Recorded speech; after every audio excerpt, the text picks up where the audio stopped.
गाझापट्टीला मानवतावादी भूमिकेतून सहाय्य करण्याबाबतचा ठराव संयुक्त राष्ट्रांच्या सुरक्षा परिषदेत मंजूर करण्यात आला, मात्र शस्त्रसंधीबाबत काही निर्णय न झाल्याची माहिती समोर आली आहे। तुर्की सैन्यानं कुर्दिस्तान या प्रतिबंधित संघटनेवर हवाई हल्ला केलाय। या दरम्यान इराक आणि सिरियामधील 29 तळ उद्ध्वस्त करण्यात आले। तैपेई तैवानमध्ये भूकंपाचे जोरदार धक्के जाणवलेत। भूकंपाची तीव्रता रिश्टर स्केलवर 6.3 इतकी मोजण्यात आली। या भूकंपाच्या धक्क्यामुळे नागरिकांमध्ये भीतीचं वातावरण निर्माण झालं।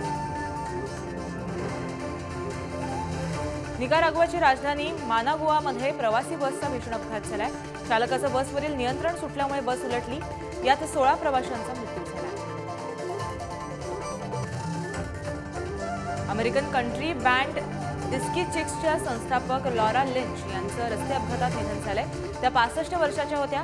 विरुद्ध दिशेने येणाऱ्या कारनं धडक दिल्यामुळे हा अपघात घडला।